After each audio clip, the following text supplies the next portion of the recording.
Hello friends, welcome to Gargi classes. Date आज की 27 नवंबर 2020 और देख लेते हैं इंडियन एक्सप्रेस के एडिटोरियल और आइडिया पेज से इम्पोर्टेंट आर्टिकल्स जो आज हम डिस्कस करेंगे।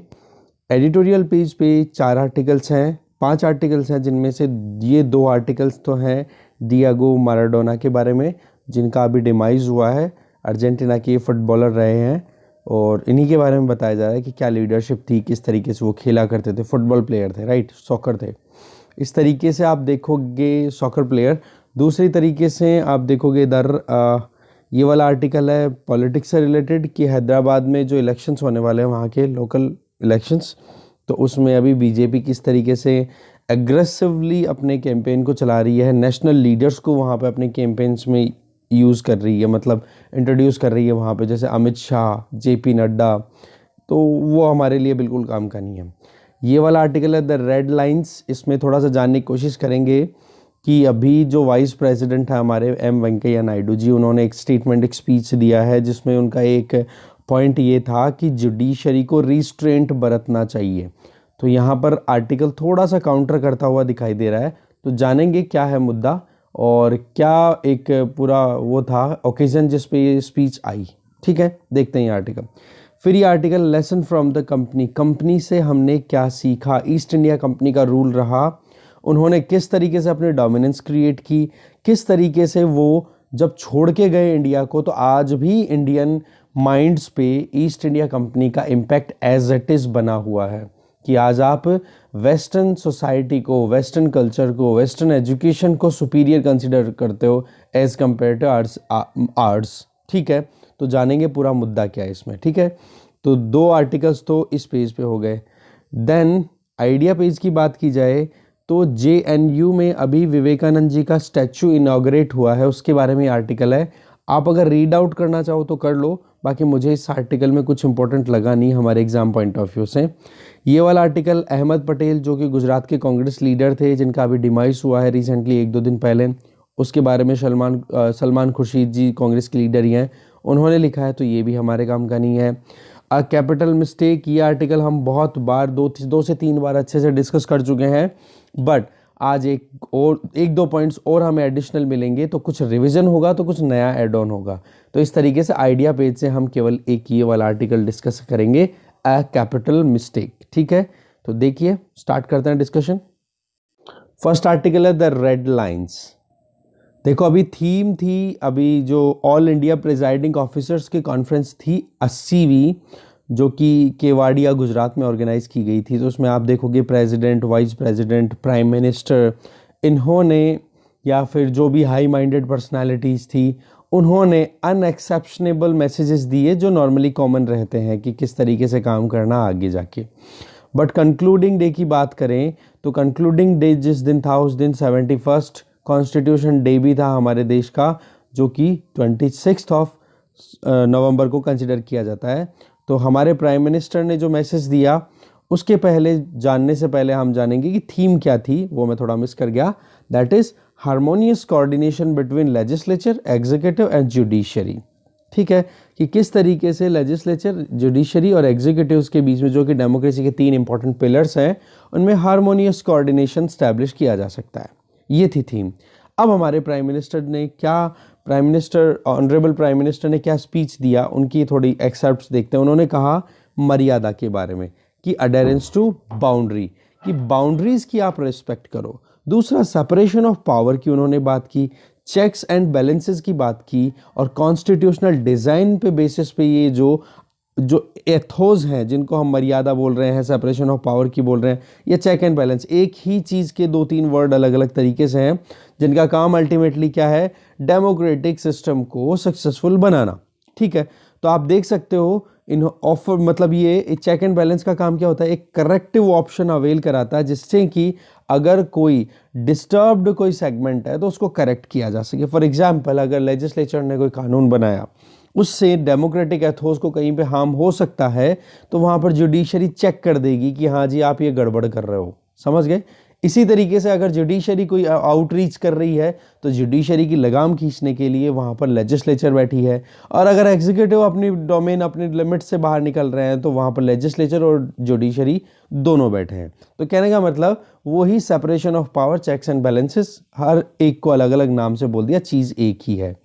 फिर बाद में ये कहा गया कि हार्मोनाइज्ड जो वर्क होगा that will make peoples trust encouraged, मतलब ज़्यादा एनकरेजमेंट आएगा लोगों के ट्रस्ट में टुवर्ड्स आवर कॉन्स्टिट्यूशन और जो भी 3 ऑर्गन्स है हमारी डेमोक्रेसी के उनके लिए। तो यहाँ पर एक ज़रूरत है कि नए तरीके से लोगों को कॉन्स्टिट्यूशन के बारे में बताया जाए और उनको ज़्यादा कनेक्टेड फील कराया जाना चाहिए। इसको बोला उन्होंने जन भागीदारी। इसी तरीके से आप देख सकते हो कॉन्स्टिट्यूशनल एथोस को हमें पॉपुलराइज करने की ज़रूरत है, लैंग्वेज को समझाने की ज़रूरत है, और ये चीज़ स्पेशली उन लोगों तक तो अप्रोच होनी चाहिए, मतलब आप कहते हो ना डिलीवर होनी चाहिए जो यूथ है, जो यंग है, मतलब युवा पीढ़ी वहाँ तक। इसी तरीके से हमारे प्रेसिडेंट रामनाथ कोविंद जी ने भी स्टेटमेंट दिया, स्पीच दिया। उन्होंने ये बोला कि ऑपोजिशन का रोल बहुत इंपॉर्टेंट होता है, क्योंकि जब भी अगर डेमोक्रेसी में या हमारे लेजिस्लेचर में कोई भी डेलिब्रेशन होते हैं तो एक मीनिंगफुल डेलिब्रेशन तभी होगा जब रूलिंग पार्टी के ऊपर प्रॉपर क्वेश्चन उठाए जाएं ऑपोजिशन के द्वारा। ठीक है, तो इस तरीके से ऑपोजिशन की रेलेवेंस की भी बात कर दी यहाँ पर। फिर बात आ जाती है हमारे vice president M Venkaiah Naidu ji के स्पीच की। तो उन्होंने जो स्पीच बोला है वो थोड़ा सा एक्सेसेस पे डिपेंडेंट है कि किस तरीके से लिमिट्स को ब्रीच की जा रही है। एग्जीक्यूटिव लेजिस्लेचर तो है ही अपनी जगह पे, तो आप देखते हो कि violation of the rights and liberties of the citizens की जो राइट्स हैं, लिबर्टीज हैं, उनका वायलेशन जब होता है तो एग्जीक्यूटिव्स बहुत बार करते हुए दिखाई देते हैं, ये दिखता भी है, बट लेजिस्लेचर भी कई बार ये लाइंस क्रॉस करती हुई दिखाई देता है। बट आप देखोगे कि हमारे जो वाइस प्रेसिडेंट है उनका स्पीच जो है, उन्होंने ये कहा है कि एक कॉन्स्टिट्यूशनल बैलेंस बनता हुआ रहना चाहिए, और ये कहा कि जुडिशियल रिस्ट्रेंट ज़्यादा ज़रूरत है। अब यहाँ पर जो आर्टिकल है वो थोड़ा सा इस पॉइंट को डिस्कार्ड करता हुआ जा रहा है कि भाई जुडिशियल रिस्ट्रेंट की तो ज़्यादा ज़रूरत नहीं है, अब ज़रूरत है कि जहाँ पर एग्जीक्यूटिव्स कुछ गड़बड़ कर रहे हैं, जहाँ पर एग्जीक्यूटिव या फिर लेजिस्लेचर कहीं गड़बड़ कर रही है तो जुडिशरी को अपनी पूरी रोल प्ले करने की ज़रूरत है। जुडिशरी ने जो रेटिसेंस अपना रखी है, जिसको हम बोलेंगे जुडिशियल रिस्ट्रेंट जो अपना रखा है, उसको अब बंद करना चाहिए। जबकि हमारे वाइस प्रेसिडेंट ने क्या कहा, जुडिशियल आउटरीच हो रही है ज़्यादा, नहीं, जबकि जुडिशरी ने तो खुद को बहुत रोक रखा है। ये एक पॉइंट यहाँ पे इंपॉर्टेंट निकल के आता है। ठीक है, थोड़ा सा और देखते हैं क्या है इस आर्टिकल में। हमारे वाइस प्रेसिडेंट ने इसमें एक चीज़ और बोली कि जुडिशियल सैंक्टिटी ना, जो हमारे कॉन्स्टिट्यूशन में एंश्राइंड है, लिखा हुआ है, उसी के बेसिस पे जुडिशरी को अपने फंक्शंस को कैरी ऑन करना चाहिए। दूसरा, इन्होंने बोला कि दिवाली के टाइम पे फायर क्रैकर्स के लिए बैन करना, या फिर जजेस की अपॉइंटमेंट में एग्जीक्यूटिव्स के रोल को जुडिशरी ने रोक दिया, जैसे कि 99th कॉन्स्टिट्यूशनल अमेंडमेंट एक्ट और NJSC national judicial appointment commission, इसको डिस्कार्ड कर दिया था जुडिशरी ने कि भाई ये तो basic structure of the Indian constitution के अगेंस्ट है, तो ये तो एक्सेप्टेबल नहीं है। तो यहाँ पर ये बोल रहे हैं कि जो कॉन्स्टिट्यूशन ने डिमार्केट किया हुआ है, जो कंटूर डिसाइड किए हुए हैं तीनों पिलर्स के, जुडिशरी, एग्जीक्यूटिव एंड लेजिस्लेचर, इन तीनों की उसी कहते हैं ना लक्ष्मण रेखा को फॉलो करते हुए आप आगे बढ़ो। अब यहाँ पर पॉइंट ये बोल रहे हैं कि भाई हमारे जो वाइस प्रेसिडेंट ने उन्होंने चेरी पिकिंग की है कि कुछ वर्डिक्ट्स को ही उन्होंने उठाया है, बट अगर आप देखोगे तो जहाँ पर भी एग्जीक्यूटिव्स जो हैं वो अपनी मेजॉरिटी मैंडेट्स को वेपनाइज करते हुए दिखाई देते हैं, तो जुडिशरी वहाँ पर स्टेप आउट नहीं कर रही है, या फिर अपने रोल को, जो कि वहाँ पर चेक एंड बैलेंस का रोल है, उसको जस्टिफाई करने में कहीं ना कहीं जुडिशरी अपने आप को फेल होती हुई दिखाई दे रही है। तो यहाँ पर जो जुडिशरी की अनविलिंगनेस है, कि अनविलिंगनेस कह सकते हैं या फिर इनएबिलिटी है, कि एग्जीक्यूटिव्स को किस तरीके से उनको अपनी कह सकते हैं ना कि उनको अपनी वो लिमिट बताई जाए कि आप अपने लिमिट्स को ब्रीच मत करो। तो कहने का मतलब देखो, सिटीजन्स की फ्रीडम को लेकर के देखो, या फिर एक ट्रांसग्रेसिंग स्टेट, एक ऐसा स्टेट मतलब गवर्नमेंट, एक ऐसी गवर्नमेंट जो कि सिटीजन्स को उनके राइट प्रॉपर ना दे, तो वहाँ पर जुडिशरी तो एक लास्ट स्टेज बचती है ना। और जुडिशरी के बारे में हम ऑलरेडी बहुत बात कर चुके हैं। वैसे ये आर्टिकल मुझे लगता नहीं कि इसमें से कोई ज़्यादा पॉइंट आप पिक कर पाओगे, बट एक बार हमारा जानना ज़रूरी है। ठीक है, अब आप देखो, अच्छा एक चीज़ मुझे आप कमेंट बॉक्स में बताओ कि एग्जीक्यूटिव्स में कौन कौन आते हैं, कौन कौन से इंपॉर्टेंट मतलब इंडिविजुअल्स हैं जो कि एग्जीक्यूटिव्स की तरह कंसिडर किए जाते हैं। पोस्ट आप मुझे बताओ कमेंट बॉक्स में। ठीक है, तो यहाँ पर ज़रूरत है कि वाइस प्रेसिडेंट ये सजेस्ट करते कि भाई जो एक डिस्टर्ब्ड कॉन्स्टिट्यूशनल बैलेंस है उसको बैलेंस लाने की ज़रूरत है, जुडिशरी को अपने और ज़्यादा कदमों को और ज़्यादा सोच समझ के आगे बढ़ाने की ज़रूरत है, जिससे कि हमारी डेमोक्रेसी और ज़्यादा सक्सेसफुल बन सके।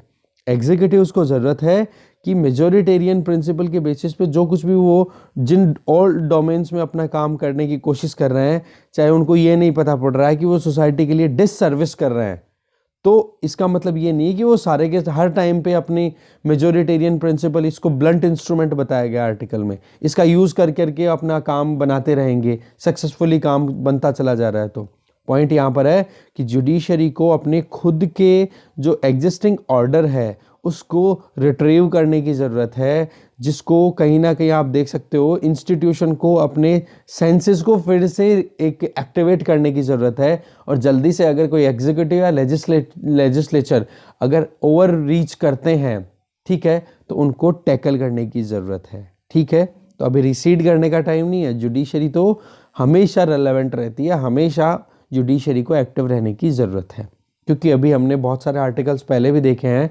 जिनमें एक ही चीज़ बार बार कही गई है कि मतलब क्रिटिसिज्म हुआ है जुडिशरी का।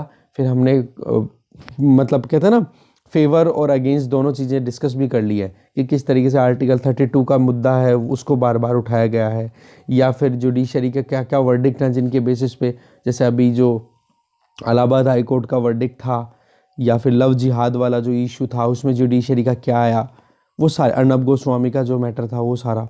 ठीक है, नेक्स्ट आर्टिकल देखते हैं। नेक्स्ट आर्टिकल है lessons from the company. Article लिखा हुआ है मीता राजीव लोचन के द्वारा। ये शुरुआत में अपनी लाइफ का एक एनेक्डोट बताती हैं कि मैं एक बार एक जेएनयू के रिसर्चर से मिली, जो कि एक सोशल इवेंट के टाइम पे, तो हमारी बातचीत चल रही थी। तभी मैंने पूछा कि आप डॉक्टरेट कर रहे हो तो आप कौन सी मतलब फील्ड में कर रहे हो, तो उन्होंने बताया कि बोला कि मैं सोशल लाइफ के बारे में स्टडी कर रही हूँ, और पर्टिकुलरली उन सेक्शंस के बारे में जो कि हाईली डिप्राइव्ड हैं। और उन्होंने बात बताई कि बोला कि मेरा टारगेट है tribal group in central India, जो कि आप देख सकते हो बहुत ही ज़्यादा ऑपरेशंस का सामना करते हैं, बहुत ज़्यादा उनके ऊपर अत्याचार होते रहते हैं। तो फिर उसके बाद में मेरी बातचीत और आगे बढ़ी ऑपरेशंस के बारे में। तो मैंने पूछा कि आपने यही टॉपिक क्यों चूज़ किया ऑपरेशन का, ही कि अत्याचार हो रहा है, तो इसी चीज़ को टॉपिक को क्यों चूज़ किया। तभी इनके दिमाग में आता है कि बाद में मतलब उनकी बातचीत तो हो गई पूरी कंप्लीट, फिर उसके बाद में ये अपने एक रीडिंग के बारे में यहाँ पर थोड़ा सा बताते हैं कि मैंने एक बुक पढ़ी, the history of India as told by its own historians. 1867 की है ये बुक, जिसको एडिट किया गया था एलियट एंड डॉसन के द्वारा। और उन्होंने ये बोला कि एक एपिसोड के अक्रॉस में पहुंची, और वहाँ पर जब मैंने देखा कि किस तरीके से कुछ सौ सालों तक हमारे ऊपर रूल किया गया, किस तरीके से हमारे ऊपर अत्याचार किए गए इंडियंस पे। तो काफ़ी खान का यहाँ पर एक सेगमेंट आता है। काफ़ी खान एक हिस्टोरियन थे मुग़ल टाइम के। उन्होंने ईस्ट इंडिया कंपनी के बारे में बहुत कुछ लिखा, और ईस्ट इंडिया कंपनी के बारे में जब वो अगेंस्ट में जा रहे थे तो उन्होंने देखा कि ईस्ट इंडिया कंपनी अपने मतलब ईस्ट इंडिया कंपनी कुछ भी करती थी तो उसके खिलाफ जो एक कहते हैं ना कि उन्होंने प्लंडर करने की कोशिश की थी। ईस्ट इंडिया कंपनी भी चुराती थी लोगों के सामान शुरुआत में, मतलब एक तरीके से लूटपाट का काम करती थी। तो काफ़ी खान भी लूटपाट करने का काम करते थे ईस्ट इंडिया कंपनी के शिप्स का। तो इन्होंने कहा अपनी राइटिंग में कि ईस्ट इंडिया कंपनी की अगर रेवेन्यू के हिसाब से देखें तो बॉम्बे में अगर आप देखोगे टोटल रेवेन्यू, तो अगर बीटल नट या फिर कोकोनट की अगर बात की जाए तो लगभग 2 से 3 लाख रुपए तक का इनका है पूरा ईस्ट इंडिया कंपनी का बजट। दूसरा फिर पूछा कि प्रॉफिट अगर पूरे कॉमर्स की देखी जाए इस इन ब्रिटिशर्स की, तो काफ़ी खान ने मतलब क्या लिखा उसमें कि इन कॉमर्स के ये जो ईस्ट इंडिया कंपनी है इसके मिस बिलीवर्स, मतलब वो अपने आप को बहुत सारा सुपीरियर समझ रहे थे ईस्ट इंडिया कंपनी वाले, और काफ़ी खान उनको अंडर एस्टिमेट कर रहे थे, तो क्या बोल रहे थे, मिस बिलीवर। ठीक है, तो उसके हिसाब से काफ़ी खान ने बताया कि 20 लाख से ज़्यादा इनके पास में पूंजी नहीं होगी अगर इंडिया की बात की जाए। तो इवन ये बताया काफ़ी खान ने आगे कि अपने खुद की बैलेंस रिक्वायरमेंट या फिर जो मनी की रिक्वायरमेंट है उसको मेंटेन करने के लिए इंग्लिश सेटलमेंट जो थे ना, वो शिप्स को प्लंडर किया करते थे, लूटा करते थे, और वो फिर बाद में हाउस ऑफ गॉड, जो कि आप देखते हो मतलब जो हाउस ऑफ गॉड लिख दिया, मतलब हाउस ऑफ लॉर्ड्स बोल सकते हैं, मेन जो पार्लियामेंट है ब्रिटिश पार्लियामेंट, उनके यहाँ पर जाता है, फिर बाद में पूरा बजट तैयार होता उनका। कहने का मतलब वो प्लंडर पे डिपेंडेंट थे। तो इस तरीके से काफ़ी खान ने बताया कि जो कंपनी के जो लीडर्स हैं, कंपनी के जो मेन कहता है ना कि जो वर्कर्स हैं, वो स्मॉल डीलर्स हैं, जिनको हम पनी पैडलर बोल सकते हैं। पनी पैडलर का मतलब स्मॉल डीलर्स हैं, इनके पास में ज़्यादा कोई स्पेस नहीं है। और आप देखोगे जैसे ही ये, और साथ में ये बोला कि इनको ये इग्नोरेंट है और ये फुलिश है, मतलब पागल हैं और ये इग्नोर करके चलते हैं चीज़ों को, रियलिटी को एक्सेप्ट नहीं करते। इवन इन्होंने मुगल्स को भी चैलेंज करना शुरू कर दिया था, तो बोले कि ये लोग तो पागल हो रहे हैं, समझ में नहीं आ रही इनको। पर आप देखोगे ये जब फल्मिनेशन पूरा हुआ, फल्मिनेशन में ये रिपोर्ट जो आई, इसके 3 दशक बाद में ही मुगल एम्पायर क्रम्बल हो गई, मतलब ख़त्म हो गई, और ये जो पनी पैडलर्स थे ना, स्मॉल डीलर्स या ट्रेडर्स, ये बन गए इंडिया के नए मास्टर। तो इस एनेक्डोट को आप यूज़ कर सकते हो कभी भी किसी दूसरी, एक कह सकते हैं दूसरी पावर के डोमिनेंस की जब भी बात है। ठीक है, तो इसमें अब क्या चीज़ें हमें सीखने की है वो देखते हैं। देखो आज देखो इंडियंस के दिमाग की सोच में आप झांक करके देखोगे तो सेल्फ एबनिगेशन से वो कहीं ना कहीं ग्रसित हैं, मतलब खुद को कहीं ना कहीं, खुद की जो सुपीरियरिटी है उसको अब रिजेक्ट करते हुए दिखाई देते हैं। आज किसी भी इंडियन से पूछो कि ट्रू नॉलेज कहाँ से आता है, बोले वो केवल वेस्ट से आता है, जो पश्चिमी देश कर रहे हैं वो सबसे शानदार काम है। अब चाहे वो वेस्टर्न यूनिवर्सिटी से आपकी एजुकेशन हो, इवन इंडियन डिग्रीज को भी हम कहीं ना कहीं बुरा मानते हैं। केवल 200 साल ही तो राज किया था ना उन्होंने, ज़्यादा थोड़े ना किया था। फिर भी आप देखो कि इंडियंस ने 200 साल पहले तो इस तरीके का बिहेवियर अपना रखा था कि इंडियंस के इक्विवेलेंट कोई नहीं है, और अब आप देखोगे वेस्ट के इक्विवेलेंट कोई नहीं है। तो कहने का मतलब जब उनकी पावर को कंसिडर करना था तब तो हमने उनकी पावर को कंसिडर किया नहीं, और जब आज हमें हमारी खुद की पावर को कंसिडर करके और एम्पावरमेंट लाना चाहिए, वहाँ पर हम हमारी पावर को इग्नोर कर रहे हैं।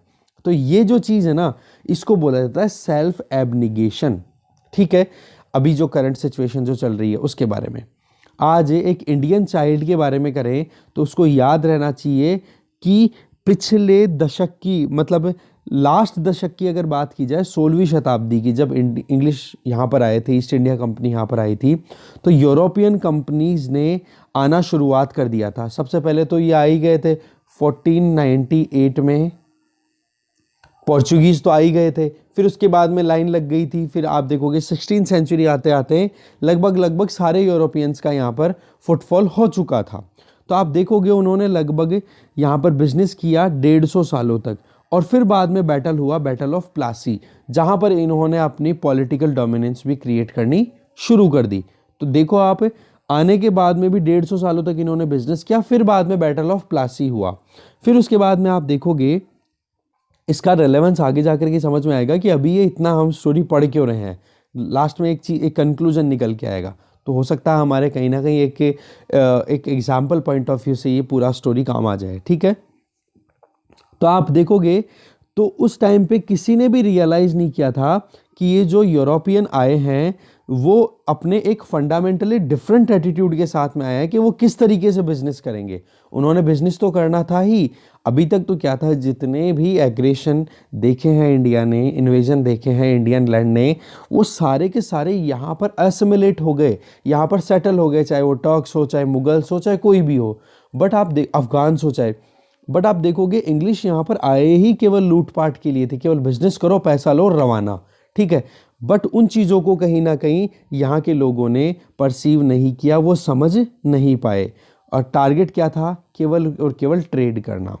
अगर ईस्ट इंडिया कंपनी के बारे में हम देखें तो उन्होंने इंडियन बिजनेसमैन को इन्हीं के घर में आकर के हराया था। अब चाहे वो प्लासी के बैटल में जो सेठ, जगत सेठ था जिसने सपोर्ट किया था ये सोच करके कि कोई नहीं, सिराजुद्दौला हार जाएगा तो इंग्लिश जो रूलर्स आएंगे तो वो भी तो सिराजुद्दौला के बराबर ही होंगे ना, ये सबसे बड़ी गलती कर दी। उनके एटीट्यूड को समझ नहीं पाए और पता पड़ा कि इंग्लिश मतलब ईस्ट इंडिया कंपनी का रूल जैसे ही आया बंगाल में, उसके 5 साल के अंदर अंदर जगत सेठ का खुद का जो हाउस था ना, कॉमर्स हाउस, वो भी डिक्लाइन कर गया। कहने का मतलब इनका बिहेवियर उनको समझने में बहुत बड़ी मिस्टेक कर दी थी, और वो ही मिस्टेक आज कहीं हम कर रहे हैं।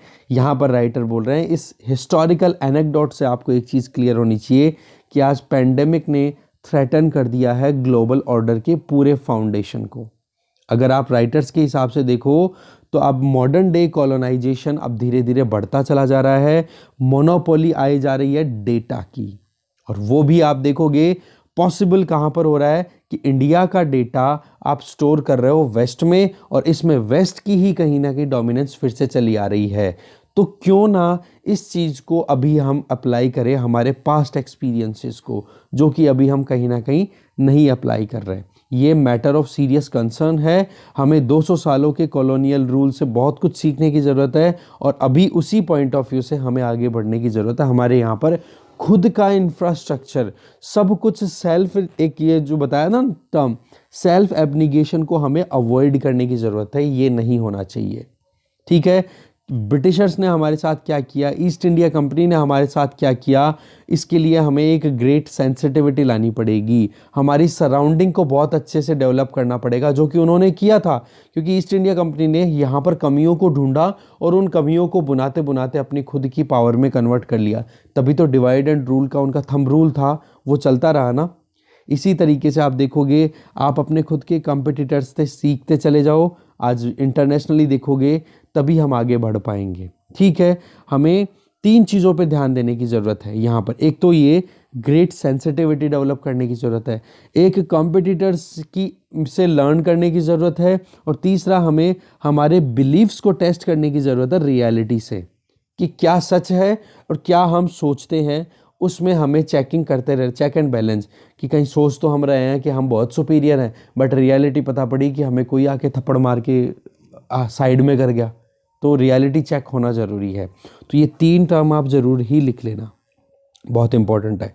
तो यही चीज़ हमें सीखने की ज़रूरत है। यही ज़रूरत है कि आज भी हम कॉन्स्टेंटली हमारे बिलीफ को रियलिटी से चेक करते रहें कि कहीं गड़बड़ तो नहीं हो रही है। और राइटर है ना, एक IAS ऑफिसर हैं, ध्यान रखना, ठीक है। इसलिए इनकी ये जो सजेशन है ना, ये बड़े काम के हैं, हमारे काम बिल्कुल आएंगे, ठीक है। नेक्स्ट आर्टिकल देखते हैं। नेक्स्ट आर्टिकल है, इसका रिवीजन भी होगा, कुछ नए पॉइंट्स भी हैं, बट बड़ा इंटरेस्टिंग आर्टिकल है। तीनों के तीनों अपने फील्ड के एक्सपर्ट्स हैं, मतलब कहते हैं ना मास्टर्स हैं। कैपिटल मिस्टेक आर्टिकल लिखने वाले देखो एक्सपर्ट्स हैं शंकर आचार्य, दूसरे हैं विजय केलकर, और तीसरे हैं अरविंद सुब्रमण्यन, ठीक है। तीनों इंपॉर्टेंट पर्सनैलिटीज़ हैं इकोनॉमिक्स के फील्ड में अगर देखो तो। इन्होंने बोला है कि internal working group of RBI ने अभी रिसेंटली एक फार रीचिंग रिकमेंडेशन दी है कि इंडस्ट्रियल हाउसेस को भी अलाउ कर दो कि वो बैंक को कंट्रोल कर सकें या बैंक को ऑन कर सकें, अपने खुद के बैंक को ओपन अप कर सकें। तो ये एक ग्रेवियस मिस्टेक हो सकती है, ये इंडियन इकोनॉमी के लिए सीरियस सेटबैक हो सकता है, ये हमारी पॉलिटिकल डेवलपमेंट में बहुत बड़ा हिंड्रेंस का कारण बन सकता है। तो यहाँ पर ये बोल रहे हैं राइटर कि हम गवर्नमेंट से या फिर जो भी रेगुलेटर हैं उनसे अर्ज कर रहे हैं कि इस प्रपोजल को आप डिस्कार्ड कर दो। ऐसा क्यों, हम ऐसी क्यों बोल रहे हैं हम ऐसा, इसके लिए बोल रहे हैं कि भाई इसके लिए बहुत सारे रिपोर्ट्स आप देखोगे, बहुत सारे कंट्रीज़ का एक्सपीरियंस आप देखोगे, तो आप ये डिसीजन कभी लोगे नहीं, क्योंकि आपने उन सभी रिपोर्ट, सभी एक्सपीरियंसेस को एक्नॉलेज करने से मना कर दिया, इग्नोर कर दिया। और एक्सपर्ट्स ने भी अभी बहुत सारे आइडियाज़ दिए हैं और उन्होंने बोला है कि भाई आप इस बात को मत मानो, डिस्कार्ड कर दो। अभी ये जो पूरा इंटरनल वर्किंग ग्रुप है उसमें केवल एक बंदे ने कहा है एक मेंबर था, उसने भी बोला है कि भाई हमें इंडस्ट्रियल हाउसेस को अलाउ करना चाहिए, जबकि बचे हुए जितने भी मेंबर थे उन्होंने मना किया कि बोले नहीं, हमें इंडस्ट्रीज़ और बैंक्स के बीच में ये जो लक्ष्मण रेखा है ना, इसको नहीं मिटानी चाहिए। तो एक्सपर्ट्स जो अपना व्यू रखते हैं उसको अगर हम ध्यान से देखें तो इसमें बहुत सारे रिस्क निकल के आ रहे हैं। रिपोर्ट में आप देखोगे बेनिफिट तो इतना सा रहेगा कि सप्लाई ऑफ क्रेडिट को इंश्योर किया जाएगा, मतलब क्वांटिटी पे ध्यान दिया जा रहा है, बट क्या क्वालिटी होगी, क्या हमारी इकोनॉमी, हमारे पॉलिटिकल पूरे फील्ड को या पॉलिटिकल सिनेरियो को कितना रीपे करना पड़ेगा अगर इंडस्ट्रीज़ को अलाउ कर दिया। तो यहाँ पर ज़रूरत है कि रियल प्रॉब्लम पे ध्यान दिया जाए। क्रेडिट की प्रॉब्लम है मानते हैं, बट क्रेडिट के लिए तो और भी तो काम किया जा सकता है ना, और भी फाइनेंशियल इंस्टीट्यूशन स्टैब्लिश किए जा सकते हैं। पब्लिक सेक्टर बैंक्स में आप जो सीरियस रिफॉर्म्स की रिक्वायरमेंट है आप वो लेकर के आओ, कुछ इंडस्ट्रीज़ को आप अलाउ करके फिर बाद में शुरुआत दोगे कि हाँ क्रेडिट फ्लो वो इंडस्ट्रीज ही फ्लो करेंगी, तो भाई इससे तो बहुत ज़्यादा हमारे यहाँ पे डिसरप्शन आ जाएगा इकोनॉमिक सिस्टम में, हमारे फाइनेंशियल मार्केट में। और प्रॉब्लम भी 3 बता रहे हैं यहाँ पे राइटर। नंबर 1, एक तो वो खुद ही खुद को फाइनेंस कर लेंगे, जिसके बारे में हमने बार बार देखा है, ठीक है। एक तो over financing of risky activities, कि वो खुद से अपनी खुद की कोई फर्म चल रही है तो उसको अगर कोई लोन दूसरा नहीं दे रहा है तो अपने बैंक से ले लेगा, तो हुआ कि नहीं over financing of risky activities. अब मान लो विजय माल्या का खुद का बैंक होता तो क्या वो बैंकरप्ट होता? सोचो एक बार, वही बात है। इसी तरीके से इनएफिशिएंसी को या फिर डिले ज़्यादा कर देंगे एग्जिट को करने में। जैसे मान लो कोई बैंक, कोई जैसे किंगफिशर हो गई, बैंकरप्ट है कंपनी। अब किंगफिशर को अगर वो अपने बैंक से रिपीटेडली अगर वो पैसा दिलाता रहेगा विजय माल्या, तो क्या आज किंगफिशर का ये बड़ा घोटाला पकड़ में आता? नहीं ना। तो वो चीज़ क्या हो जाती है फिर बाद में, किंगफिशर जैसी इनएफिशिएंट कंपनीज को बंद करने में डिले कर देती है फिर वो। दूसरा, तीसरा कि डोमिनेंस बढ़ती चली जाएगी। आज जो डीप पॉकेट वाले जो लोग हैं, जैसे रिलायंस वाले हो गए या फिर जो भी हैं अंबानी या अडानीज जो भी हैं या टाटाज, अगर इनके पास में पैसा बहुत सारा है तो ये अगर बैंकिंग सिस्टम में भी अगर उतर गए तो फिर बाद में बचा क्या है? फिर दूसरे जो एफिशिएंट एक्टर्स हैं उनको तो मौका ही नहीं मिलेगा काम करने का। तो ये 3 इंपॉर्टेंट कंसर्न्स यहाँ पे राइटर रेज कर रहे हैं और उनको मैंने कहीं ना कहीं आपको समराइज भी कर दिया है बातों ही बातों में। अब देख लेते हैं लाइन बाय लाइन क्या बोलना चाह रहे हैं। देखो, अगर लैंडिंग फर्म्स की बात करें और वो ही कॉरपोरेट ग्रुप्स का पार्ट बन गई तो आप देखोगे रिस्की एक्टिविटीज़ को वो ज़्यादा फाइनेंस करने की कोशिश करेंगे। क्यों? क्योंकि पब्लिक सेक्टर बैंक है या फिर दूसरे जो बैंक्स हैं उनके पास में तो वो जाएंगे नहीं, क्योंकि उनको पता है कि रिस्की काम कर रहे हैं। हो सकता है कि हमारे यहाँ पर अगर ये कोई भी नई फैक्ट्री लगाएंगे तो ये पूरा दिख रहा है कि इसमें लॉस ही है, पर उनका खुद का बैंक होगा तो वो अपने आप लोन ले लेंगे, पूछेंगे नहीं किसी से। तो इसमें हमें एक प्रिसाइज वे में काम करने की ज़रूरत है, रिस्क्स को बहुत अच्छे से चेक करने की ज़रूरत है, उनको टैकल करने की ज़रूरत है। यह ऐसा नहीं कि हाँ उठाए मुंह और चल दिए काम कर लो, ऐसा नहीं। और अल्टीमेटली आप देखते हो बैंक अगर ओपन होते हैं तो उसमें डोमिनेंस तो रहेगी उन इंडस्ट्री हाउसेस की, और जबकि पैसा किसका रहेगा? एक टिपिकल टैक्स पेयर का। फिर बाद में आप देखते हो जो कंपनियां बैंकरप्ट होती है फिर वो टैक्स से ही तो फुलफिल किया जाता है फिर उनकी ज़रूरतों को। तो इसलिए सोच समझ के आगे बढ़ने की ज़रूरत है। अगर देखें तो कनेक्टेड लैंडिंग जो हमने बात ऑलरेडी 3-4 बार कर ली, तो कनेक्टेड लैंडिंग का मतलब कि आप ही उसके मालिक हो, आप ही को लोन चाहिए, आप ही अपने आप को लोन दे रहे हो, ये चीज़ हो जाएगी। इंडोनेशिया ने भी किया था ऐसा, तो इंडोनेशिया और दूसरे कंट्रीज़, वेस्टर्न कंट्रीज़ ने भी ये कोशिश की थी, पर देखा गया कि ये जो कॉन्ग्लोमरेट्स हैं ना, ये जो कॉरपोरेट्स हैं, ये कितना ही स्ट्रिंजेंट रेगुलेटरी फ्रेमवर्क लेकर के आ जाओ, उनमें कहीं ना कहीं लूप होल निकाल लेते हैं और एक्सप्लॉइट करते हैं उस लूप होल को। तो अल्टीमेटली क्या ऑप्शन निकलता है फिर? इन सारी एग्जिस्टिंग जो भी कॉरपोरेट ऑन बैंक्स है ना, उनको बंद ही करना पड़ता है, दूसरा कोई ऑप्शन ही नहीं बनता। तो पॉइंट यहाँ पे ये आता है कि इंडस्ट्रीज और बैंकिंग दोनों के बीच में ये जो लक्ष्मण रेखा है इसको मत क्रॉस करो। अगर इस लक्ष्मण रेखा को क्रॉस कर दिया तो हमारी करंट सर्कमस्टांसेस को देखते हुए इंडिया में और ज़्यादा प्रॉब्लम का सामना करना पड़ेगा। आरबीआई को अगर देखें तो ऑलरेडी बहुत सारी डिफ़िकल्टीज़ को एनकाउंटर कर रहा है। बैंकिंग इरेगुलरिटीज़ की अगर देखें, Punjab National Bank, Yes Bank, IL&FS, Lakshmi Vilas Bank, तो आरबीआई के रेगुलेशन के बावजूद आप देख सकते हो कि ये बैंक्स फेल हो रहे हैं। तो जहाँ पर कॉरपोरेट हाउसेस को अगर आप अलाउ कर दोगे तो सोच लो हाल क्या होगा। ठीक है। दूसरा, इंडियन इकोनॉमी में आप देख सकते हो सीरियस लैक ऑफ एग्जिट, कि कोई भी कंपनी अगर बंद करना चाहती है जल्दी से अपने यहाँ पर, वहाँ पर दो इश्यूज आ जाते हैं। एक तो रेगुलेटरी फ्रेमवर्क है, वो इतना ज़्यादा डिफ़िकल्ट है कि कोई जल्दी से अपनी फर्म को बंद करना चाहता है तो उनको बहुत सारी लाइबिलिटीज़ पूरी करनी पड़ती है, तब जा कर के बंद करते हैं। और दूसरी तरफ से ये प्रॉब्लम आती है कि मान लो आज जैसे विजय माल्या की खुद की कोई बड़ी कंपनी है, तो उसने जो कंपनी खोल रखी है उसमें क्या करेगा, अगर उसके खुद का बैंक होगा तो उसमें उसका पैसा उधार लेकर के अपनी कंपनी को कंटिन्यू चलाता रहेगा, जबकि सबको पता है कि ये कंपनी एफिशिएंट नहीं है, बिल्कुल रिलायबल नहीं है, इसको फालतू में लोन दिया जा रहा है। तब भी वो विजय माल्या अपनी कंपनी को चलाए रखेगा कि नहीं, और उसका पैसा, उसका मतलब एक जो लोड है वो कौन बेयर करेगा, टैक्स पेयर्स, एक्सचेकर्स। समझ गए। तो इस तरीके से हमारे यहाँ पर एग्जिट में भी कहीं ना कहीं सीरियस लैकिंग है, उस चीज़ को हमें ख़त्म करने की ज़रूरत है। शुरुआत की थी कैसे जैसे करके, जो इंसॉल्वेंसी एंड बैंक्रप्सी कोड आया था 2016 में, बट पेंडेमिक से पहले ही बहुत सारी प्रॉब्लम आनी शुरू हो गई थी, क्योंकि बड़े बड़े जो इंडस्ट्रियल हाउसेज हैं ना, उन्होंने मतलब अपनी तरफ से अपनी कैपेसिटीज़ के बेसिस पे आईबीसी की प्रोसीडिंग्स को कंट्रोल करना शुरू कर दिया था कि भाई कैसे भी करके अब ज़्यादा बंद मत करो हमारी फैक्ट्रीज़ को।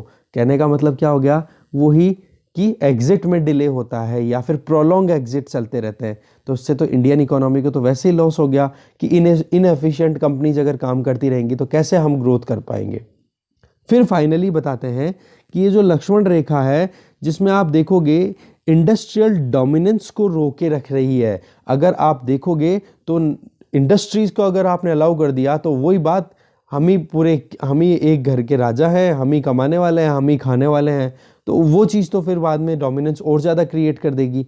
तो ये इस गल्फ को ज़्यादा गहरा ना होने से हमें बचाना है। इनइक्वालिटीज ज़्यादा नहीं आनी चाहिए, ओवर कॉन्सेंट्रेशन नहीं होना चाहिए। इसके अलावा अगर देखें, कोविड-19 की वजह से जो लोग ऑलरेडी डोमिनेटिंग फैक्टर हैं या फिर जिनके पास में ऑलरेडी बहुत पैसा है, तो वो तो पैसे वाले बनते चले जा रहे हैं, गरीब गरीब होता चला जा रहा है। तो इस इनइक्वालिटी को हमें ख़त्म करना पड़ेगा। अगर कुछ इंडस्ट्रियल हाउसेस की डोमिनेंस आ गई तो फिर वो तो स्मॉल मीडियम लार्ज एंटरप्राइजेज, इनको सबको अपनी तरफ खींच लेंगे, सब पे अपनी रूलिंग कर लेंगे, फिर तो सरकार की जगह भी वही ले लेंगे, एक टाइम ऐसा आएगा। ठीक है। तो इंडस्ट्रियल हाउसेस को बैंकिंग लाइसेंस देने से रिस्ट्रेंट बरतनी चाहिए, गवर्नमेंट को नहीं देने चाहिए उनको, नहीं तो वही बात, खुद ही फैसिलिटेटर हो जाएंगे, खुद ही इनेबलर हो जाएंगे, खुद के फ़ायदे के सौदे करेंगे।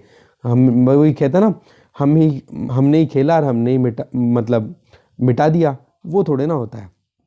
इसके अलावा आप इससे देखोगे कि अगर पावर एक्वायर हो जाती है, बैंकिंग लाइसेंस आप अगर उनको दे देते हो, तो कॉमर्शियल राइवल्स जो हैं वो खुद को वीक महसूस करेंगे। क्योंकि आज अगर एग्जिस्टिंग, जैसे फॉर एग्जांपल बात करें हम, ICICI, HDFC, ये कुछ बैंक्स हैं, ठीक है, या फिर यश बैंक हो गया, ये या कोटक महिंद्रा की बात कर लो, ये बैंक कहाँ compete कर पाएंगे जब वो जो इंडस्ट्रियलिस्ट्स को आप लाइसेंस दे दोगे तो कंपटीशन भी मार्केट में ख़त्म हो जाएगा। तो एक विशियस साइकिल चल पड़ेगी जहाँ पे डोमिनेंस ब्रीड करेगी डोमिनेंस को, मतलब लगातार गरीब गरीब बनता चला जाएगा, अमीर अमीर बनता चला जाएगा। अगर हम एक क्वार्टर से भी ज़्यादा का एक्सपीरियंस हमारे फाइनेंशियल सेक्टर का दें, तो हमारे यहाँ पर क्या एम किया जाता है कि क्वांटिटी ही नहीं, हमें क्वालिटी ऑफ क्रेडिट पर भी ध्यान देने की ज़रूरत है। इसका मतलब ये हो गया कि हमें credit flow most economically efficient users को देना है, कि पैसा उन्हीं को दो जो टाइम पे EMI चुका सके। ठीक है। तो इस तरीके से अगर आप बैंकिंग लाइसेंस इस powerful politically connected industrial houses को अगर आप दे दोगे, तो वो तो क्रेडिट खुद को ही देंगे ना। वही बात विजय माल्या वाली बात। ठीक है। हमारा जो अभी तक का लॉन्ग हेल्ड ऑब्जेक्टिव था वो ख़त्म हो जाएगा, उसको हम अबंडन कर देंगे, छोड़ देंगे। तो ऐसा नहीं होना चाहिए। तो रियल प्रॉब्लम कहाँ पर है, इससे भी ज़्यादा गहरी है और ज़्यादा बड़ी है। इंडियन कैपिटलिज्म की अगर बात की जाए तो ऑलरेडी वो एक स्टिग्मा से कनेक्टेड है, जिसमें स्टेट और इंडस्ट्री दोनों के बीच में आप देख सकते हो एक एक्सिस देखने को मिलता है। और अगर उस एक्सिस को अगर आप मिटा दोगे, फिर भी कहीं ना कहीं थोड़ा बहुत रेगुलेशन के बेसिस पे कुछ ना कुछ तो टैकलिंग है ही ना। अगर वो आपने लक्ष्मण रेखा मिटा दी तो फिर बाद में तो वो सारी की सारी ये तो लोग बिल्कुल फ्रीली ओपन अप करना शुरू कर देंगे अपने पूरे काम। ठीक है, कॉरपोरेट हाउसेज हैं वो पहले से ही बड़े हैं और बड़े होते चले जाएंगे, डोमिनेंस उनकी लगातार बनती चली जाएगी। इकोनॉमिक लैंडस्केप के साथ साथ में पॉलिटिकल लैंडस्केप में भी वो और ज़्यादा डोमिनेट करना शुरू कर देंगे।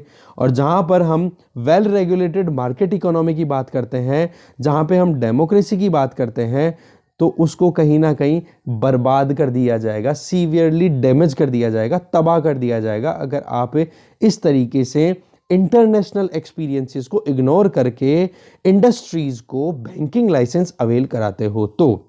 समझ गए? तो कंक्लूजन क्लियर है कि इंडस्ट्री और फाइनेंस को मिक्स करने की गलती नहीं करनी चाहिए, इसको ये डेंजर रोड है। हमें ग्रोथ, पब्लिक फाइनेंस और फ्यूचर ऑफ आवर कंट्री, इसको अगर ध्यान से आगे सेफ और सिक्योर वे में आगे कैरी ऑन करना है तो पॉलिसी मेकर्स को ध्यान रखने की जरूरत है कि इस रास्ते पे मत चलो। ठीक है, आर्टिकल यहीं खत्म, डिस्कशन यहीं खत्म। Thank you very much.